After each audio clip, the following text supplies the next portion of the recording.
Met when we were 9, started dating at 12. Mind you, this was that middle school type of dating. He cheated on me when we were 15 or 16. At this point we were on again, off again, which continued until we were 17. I got a full ride to a university across the country for athletics/academics when I was 18. My first and only semester there, I hated the team and the coaches, and I had no friends. He flew out to visit me and we got engaged at 18 years old. He flew back a little over a month later and we had a courthouse wedding. I came home after the semester finished. He was 18 and I was 19 when he joined a very difficult/prestigious branch of the military. He left for 3 months for training, which was difficult, but we did fine. He came back for a few weeks and then left for a few more months for school for his particular job. During this time, I would later find out, he signed himself up on Bumble, and paid $50+ in upgrades for more swipes. He insists he never met anyone from it and no conversations that he had were ever anything more than introductions. He also, again, I would later find out a few years later, spent over $600 at a strip club. He says he was pressured by seniors to go and ended up paying for a VIP room for one of his buddies because he got the room and then didn't have the money to pay for it, and my husband said his friend was going to get into trouble. That weekend, he would go up and down the coast going to various clubs and another strip club from what I've gathered. At 19, we moved states and got our first house together. At 20, he deployed. This would be a very difficult time in our lives, and even more difficult after he got home. He developed a pornography addiction while deployed. I remember sitting on the bathroom floor at 4 a.m. refreshing one of his social media accounts, I could see his following numbers go up about every 5 minutes. All porn accounts. He pressured me for pictures and videos and I would feel guilty for not doing the things he wanted, and I felt like if I didn't he was just going to find someone else to do it for him. He came home 6 months later and we were okay, except I noticed after a few weeks that as soon as he came home from work he would practically beeline it to the bathroom and shower for 45+ minutes. Sometimes I would even go into the bathroom after and I could tell he dropped the bottle of lube on the ground and it was still slippery. Or I could see the ring on the counter from the bottom of the bottle. I did my best to ignore it, until one day I saw a charge on our account for $30 to someone with a very interesting name. I confronted him and he immediately looked away, took in a deep breath, brushed his hand through his hair and sputtered out a quick excuse that it was his buddy's wife who bought them all lunch during work. I don't know why, but I said okay and left it at that. He got up a few minutes later saying he felt sick and went to lay down. I got a text from him an hour later saying he was sorry and that he developed a pornography addiction over deployment and he sent money to a girl for her premium Snapchat or something. He says he felt so guilty he didn't even look at anything and he deleted her right after he sent the money. I realized that the day this transaction took place, he had bought me flowers. He has never done that before, not even on any special occasions. From here on, the dates get confusing for me. I don't remember what happened first or when or how far apart, but I'll do my best to include as much information as I remember. Sometime later. Maybe weeks, maybe months. I woke up to a message from an old acquaintance on a certain social media. I think we were still 20 or maybe 21. I don't remember what exactly she said, something along the lines of "I just wanted you to not. Al Forex said this to me" or something like that. He had messaged her the night prior, whilst drinking at a friend's house down the road, that he loved and missed her. I wish so badly I could remember more, but for some reason I can't. I know she said something like "You can't be saying this, you're married," and he said something along the lines of "I don't care." I screamed at him to wake up, but he was still drunk. I told him I wanted a divorce. I locked myself in the bathroom and hurt myself because I wanted to feel anything other than how I felt at that moment. I don't know how much time passed. When he opened the door, he said he didn't send those messages. He said that he left his phone plugged into the speaker and his friend was using it to play music. He said his friend must have seen the girl's story and messaged her trying to get nudes. He even pulled out his phone with proof, a text conversation between him and his friend confirming that the friend had messaged her and said he was sorry. I don't know why, but I believed him immediately. I remember having the most euphoric feeling of, I don't know what the word is, but whatever you feel when you let out a breath you've been holding and say, "Oh, thank God." I'm getting frustrated writing this because I'm realizing how much I'm forgetting and I feel like I'm missing something. At 21 I think, shit hit the fan. I think at this point I had gone through his phone several times and found internet history and links that he had clicked through one of his social media accounts to hundreds of different OnlyFans sites. One night I went through his entire dollar account history since 2018 and found the charge for the strip club and Bumble. He said the Bumble charge wasn't him, it was a senior who used his card because his had gotten frozen or something ridiculous like that. I of course, believed him. I don't know why. I can't remember at what point I found out that he lied about messaging the girl on social media. I think it was after I had looked through his phone again and I found text messages between him and his friend that was the one who allegedly sent the messages. His friend said something like, "Bro, I can't even go to parties that your wife is at because she hates me lol," or something like that. But they both confirmed what I didn't want to believe. My husband had taken my phone, deleted the messages sent to me by the girl, and got his friend in on this elaborate story. I can't remember when I found out that he did in fact download and pay for upgrades on Bumble. I think I just knew at this point he was lying, and grilled him long enough that he relented. He said he never met anyone or anything, and he said during the conversation, I only paid for the upgrade because no one would ever swipe for me. Or something like that. I can't remember at what point we went to legal on base and got information to file for divorce. I'd never seen him cry before besides one other time. After we got married, at the airport, he cried so hard and he wouldn't let me see. Just hugged me and buried my face in his chest so I wouldn't see. He said he didn't want to leave. But he cried constantly after I told him this was it and that I had an appointment and paperwork filled out to file for divorce. I'd never seen him like this before. Constantly saying he was sorry, deleting every social media account he'd ever owned. Crying at the drop of a pin. Saying things like he will never marry again, I could have everything in our savings, he'd pay for me to finish college if that's what I wanted. I relented and we went to marriage counseling. He stepped up, a lot. He was never on his phone anymore. Would keep his phone unlocked and face up on the table. Told me I could go through it any time I asked. Promised to stop watching porn. He even started cleaning the house and making dinner before I got home from work. He stopped drinking with his friends. It was a complete 180. For a while. The issues started to rise when every little thing would trigger a panic attack. He couldn't hang out with his friends without me freaking out. He began drinking with his friends again maybe a few weeks later. One night he wasn't home by the time he told me he would be and I just broke. I ended up in the hospital and it was just the start of this toxic cycle.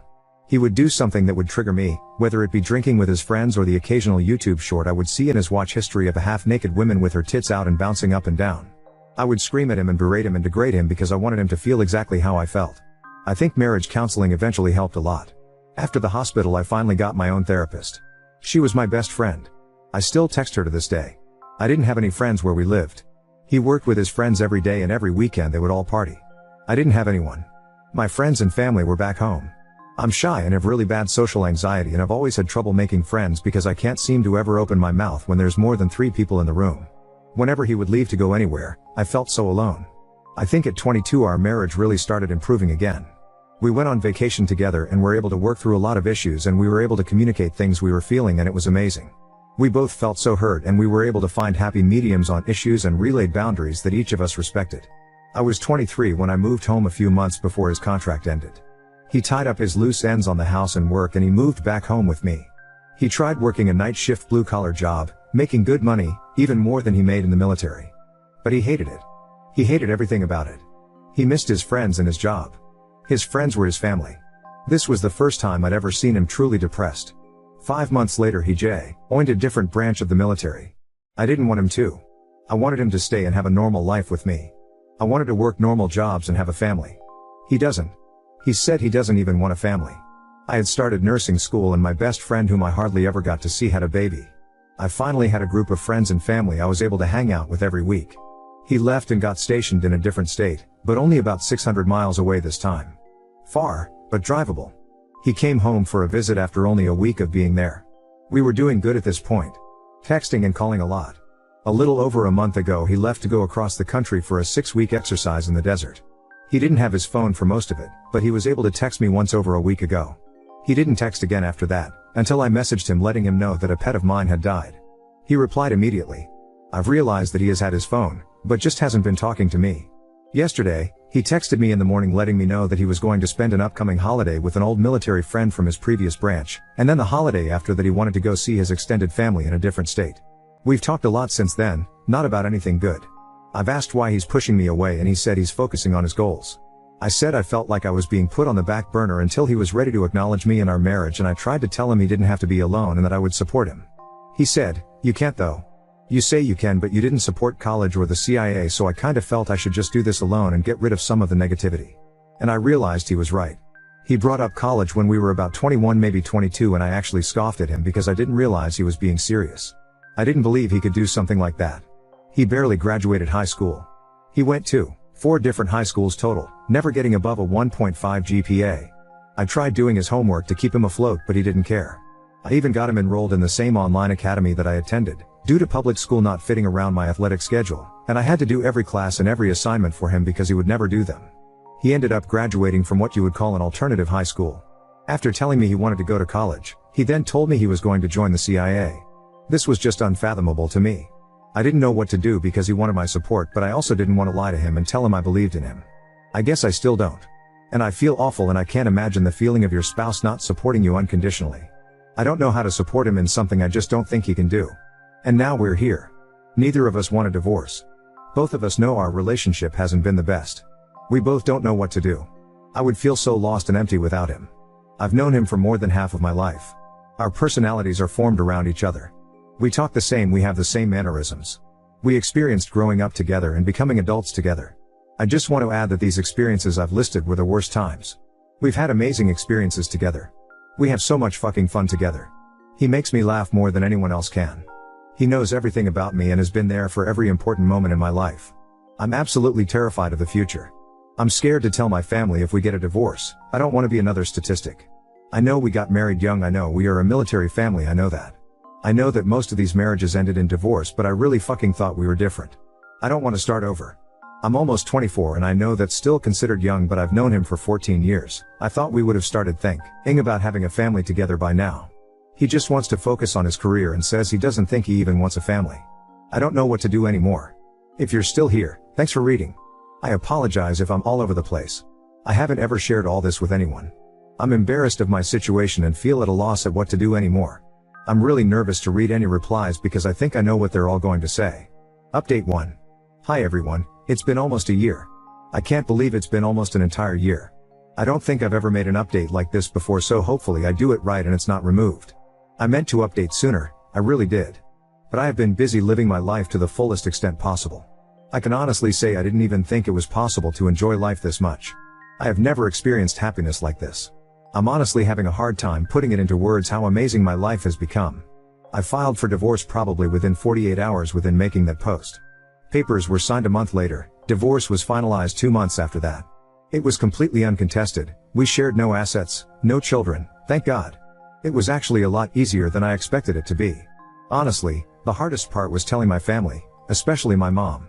Everyone loved him so much because I, unfortunately, made him out to be so perfect. It was pretty much a slap to the face for her to find out. I felt awful. She cried for days. But she was so supportive of me. Everyone was so damn supportive of me. I turned 25 soon. I decided to get my nurse practitioner's license. So that's the track I'm on right now. I've made an incredible amount of friends this year. If I'm not working, I'm out having fun. I'm always doing something fun every day. I'll try to reply to any comments, but you know, I'm so busy these days. Smile, I've truly begun to find myself. And I'm fucking awesome. I am capable of so much. And I am brave. I am so brave. I did make one special friend from my original post, Bethany200300. Thanks to you and my best friend Katie, if you guys are reading this. Thank you for keeping me accountable and loving me unconditionally. I really didn't realize what a horrendous situation I was in, at least, not until after I made that initial post and received so many eye-opening comments. Lots of people were right though. I did already know the answer to my question. It's actually kind of weird thinking about it. It doesn't even feel real. Whenever I try to think about my life over the last couple of years, I can hardly remember anything. It's almost like I'm trying to recall a story that someone else told me. Anything that I do remember, I recall almost like I was a spectator, or an invisible third person in the room. And I just think this poor girl and what she's going through, I can't even imagine how awful. It just doesn't even feel like it was me. My real life started as soon as he was gone. We don't speak anymore. We haven't really spoken much since December. One of the last interactions we had, he was upset about the divorce and regretted it, and then he proceeded to threaten that he would murder anybody that I dated in the future. Yes, it's documented to the best of my ability. I don't think he would ever actually do anything like that. He hasn't even been back in the state this year. I think he's too busy. Last I heard through the grapevine, he got drunk, had a one-night stand, and got some girl pregnant. She wants to keep the baby. He doesn't. I think she even took a brick to his car and smashed the shit out of it. If I could give him one last piece of advice, it would be to start a savings account for this poor kid's future therapy bills. And to ask him if he ever realized that almost all of his monumental life mistakes have been committed under the influence of alcohol. But alas, it isn't my problem. He will never hear from me again. And I can say that with complete happiness and confidence. To everyone who said I wouldn't do it, and that I wasn't capable of leaving, fuck you, and thank you. I did. I did leave. I didn't walk, I ran. I fucking sprinted. And I didn't look back. Thank you, Reddit, for helping me save my life. To anyone who may be going through something similar. You can do it, I believe in you. If I can do it, you can too. The other side is brighter than you could ever imagine. Now next story. Boyfriend belittles my self-published book and mocks my passion for writing, then accuses me of tearing him down and refuses to communicate. I am 35F and he is 35 male, and we've known each other 10 years and dated too. He knows how much I like writing books. I self-published a kid's book last month and he's been really quiet about it. This past weekend at my family cookout, my father mentioned the book and how proud he is of me, but BF walked inside saying he was grabbing our drinks. At the end of the day my parents offered me some money to go to a book convention and BF audibly scoffed. On the way home I asked what his deal was and he said that his job, he's a back-end software engineer, will provide for us and he will let me have my fun as a creative for now but I eventually have to grow up. I laughed because I assumed he was joking. He of course was upset and told me my meaningless book was objectively illustrated poetry. I shut down and he then was upset I was acting mad so I changed the subject. He continued to make my book a topic by jokingly saying my glorified illustrated poetry shows my middle child syndrome or that I must crave mediocre attention from people. I shrugged and replied, hey, if you think you're mediocre, okay. And moved on. He texted me the next morning saying I tore him down and was being a bully. Nad, he was kidding with me and he hasn't at all responded to me since. I am away on a planned work trip and now I'm overthinking it maybe, Ada? Update 1. Edit to say I'm calling him Chris her. Hey y'all on mobile but had to posey this because what a time to be alive. I broke up with Chris a few hours ago. Boo oi howdy. He had ignored me for a full day and I hadn't reached out to him because I was honestly fed up with his attitude. We've been together for 2 years and I never have seen him act this way. I flip-flopped between maybe he was having a bad day or something was going on and he transferred his negative energy in my book, but no, he's just soggy moldy baby carrot that didn't think I had dreams of my own or I would throw it away for him. Our mutual friends have told me that he had basically told them that I rubbed my success in his face and made him feel like a simp just following his GF around being ignored when he has a successful business and has the higher paying job. He texted the day after his silent treatment that my not reaching out to him was a sign that I don't love him and went on to say that I love my book more than I love him because I neglected him while working on it, and then I didn't praise him at the party as my biggest supporter. The rest of his paragraph's long text went on to talk about that he had this whole plan that he would marry me and we would be engaged this year, but then you started not listening to me to drop things and focus on us, our lives and the future by taking up hobbies, and that my therapist poisoned me against him. I was diagnosed with depression this year and therapy has helped a lot. It hurt because I felt immediately like all I do was just rubbish to him. How the fuck can you say that? I loved him so much because he was someone I thought I would be with forever. Guess not. I got angry and was texting him to ask what makes you think I don't love you? I'd do anything for you. And just as I hit send his new message popped up and it said you wrote your book and you got your party. I assume now that I can finally have my GF back, we can have a talk. I don't think you understand how I want our marriage to be, so I want to make things clear. But then he responded to my message, are you kidding me? If you're not going to prioritize me over a book no one but you cares about, why am I even staying with you? I can go find a woman supports her man and wants his career and dreams to be successful. So I said alright. Go find her. We clearly don't work. Best of luck. Him, wait, are you breaking up with me? Me, what do you want me to do? You've made it clear I am not what you want anymore. Him, you can't just break up with me. Me, Chris, please. Him, you can't just make that decision for me. You can break us up like this. It's been 2 years, me 2 years in which one thing I wanted to do, one thing I was proud to have done, and you needed to shit on it. You've been so sour about it and I don't get it. So get your better woman. Him, but you can't just break up with me. We have to talk. He calls. I decline. Him, pick up. You are being ridiculous. He shows up at my door and the second I open it trying to push in, but I hadn't let the chain lock on. He was screaming at me. He said I can't break up with him. It's been 2 years. How do I think it will go for me to try dating again after passing the expiration date for children? That's when I asked him to leave or I would call the police. And he said he will never forgive me for this book as it's ruined me as a person, and for some reasons I said, Chris, take your mediocre stick out of you mediocre ass and be on your mediocre way. And called my parents to tell them what happened. My mom is over now plying me with a mixed drink and she's been making fun of the repeated you can't break up with me line as he said many times in text and bunch in person. She said she was proud because I am usually quite passive and she didn't like him bulldozing over me, and when I asked her what she meant she brought up a lot of things I never really thought about. Chris would shoot me down a lot and I honestly thought I was compromising for our relationship, but it seemed to some that I was just letting him speak for me a lot. 2 years. It feels like a blip in a lifetime at the same time. It's hitting me that it's over and my mom is staying over with me. But I have many WTFs to deal with, just not tonight. Edit/small update. Holy hell, this blew up. I am usually a Reddit lurker on anonymous mode, so I was overwhelmed, and the best way to see all this live and support it made me cry. Good years, I promise. I cried most of my bitter ones a bit last night on my mom's shoulder. She was right, I don't miss him but the version of him I thought he was. And so I choose to look forward. Mom and I stayed up and read comments together. She's not a Reddit gal but loved all your messages and says she's happy to be the Reddit mom. Lol, mom made breakfast this morning and we were eating when there was knock at the door. My mom held a hand up to halt me and got up herself to go to the door and ask who it was. Then I heard her say, you have 15 seconds to leave or you're going to be made to leave. I got up to see mom shouting though the still locked door peeking through my peephole. There was someone on the other side talking back to her but she just kept steadily counting down. By the time she got to 6, she had put her shoes on and was holding my broom. I'm not stupid, I knew it was him even then, but then my phone went off and I didn't reply. It was him again. He left flowers and an apology card, along with a stuffed owl bear. Mom asked me if I wanted to read the card and I said I did. It basically was a long-winded apology admitting he was being an ass but work has him stressed and he underappreciated in general and it all came out in a nasty way. He's so sorry. He should have given me space and respected me more and he will never do it again. He didn't sleep last night feeling so much regret over what he did and will do better. To please call. That he misses me and Mets not throw away 2 good years of foundation away over a stupid fight.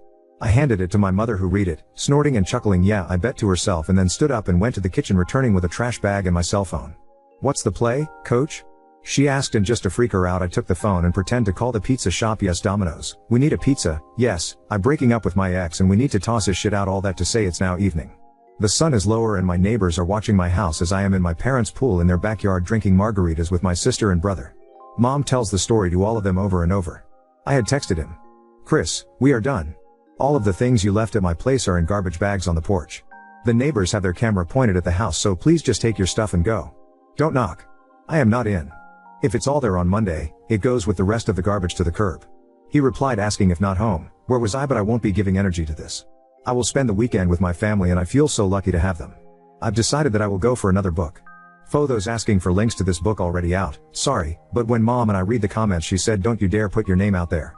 They all seem lovely, but you don't know what others will do and I feel like if I did, it would be like opening the door to Chris like I did last night. You were right, that was dangerous. But if you are looking to do something nice, I would be absolutely overjoyed if you did one or both of 2 things. 1, love yourself and truly know you deserve love and nothing less, and 2, buy books from a locally owned bookstore / buy art from the artist / commission an art pace etc. The art world is wonderful but also a struggle and many aren't as lucky as I am to have a strong support system. So support yourself and your local artist. Thank you all. Another edit, sorry there were a lot of same questions in the comments. 1. Yes, we were an interracial couple, I am black / indigenous / Middle Eastern. And he is Irish and French decent. 2. No, I do not want children. The moment I am eligible I will be getting that baby store shut down medically. I would adopt possibly someday but I would not and should not be pregnant. 3. Chris and I were friends before we started dating so I thought I knew him and his family well. 4. Mom has always been cordial with him even if she didn't care for him. She did the whole mama thing of hugging him, feeding him etc. 5. Yes mom will adopt you, she says she sends her heart to you and every hug you deserve and more. 6. Dad didn't come over because and I quote you wouldn't have wanted me in a space that boy would also be in given what happened so he stayed the course of his trip he was on. 7. I intend to be an author whether it be full-time or part-time. Oddly enough my book sales are skyrocketing a lot online. Oop, Lamau that was honestly kinda the vibe. I was so upset and called my parents because I tell them everything. My mom was just like lock the doors and I will be there in 20 minutes and showed up with vodka and let me cry but then I caught her smiling and was like WTF mom and she admitted she was proud of me for dumping him, and glad she didn't have to go to jail because if I stayed with him after all that she would have to commit crimes lol oop, you know that if she doesn't like your partner, you really need to question that relationship. She's being so freaking smug after she reminded me that once she did speak up to me once I got mad at her. She's quoting a line from that animated Jackie Chan show never question uncli at me Lamau oop, it's weird because he never hinted that I can recall that he was ever like this. We've got years of history, and I remember him being interested in things I liked and wanted to get involved in. Then my mom reminded me of my painting. I'm not a painter. Mom is. And a charity held a gallery event and the theme was something basic and I was visiting mom that week and when I'm at hers and she's painting I sit with her and drink and we chat. But that day I was in a mood so mom struck up an easel next to hers and patted the seat and we painted side by side. She loved my pace and had it submitted for the gallery event. It was a huge event and mom had a separate exhibit space but my little basic painting was up an entryway with a handful of others and mom pointed it out to Chris and he said it was good and we moved on but at the end of the night mom followed us out and suggested Chris and I might want to take a photo of us next to my painting. He said no so mom took a photo of me for me and shared it with herself. Chris asked me not to post the photo saying it was a cry for attention and looked desperate and I was taking away from mom's shine so when my mom posted it he was mad at me. Why did I give my mom the photo? Why did she post it? But he suspiciously shared a photo mom took of him at the same gallery even shaking hands with a businessman we ran into stating how proud she was of his work. The more I talk with my mom even now, the more she seemed to pick up on things I feel bad but when I asked why she never said anything before she said she had but I had gotten angry at her. I can't even remember why.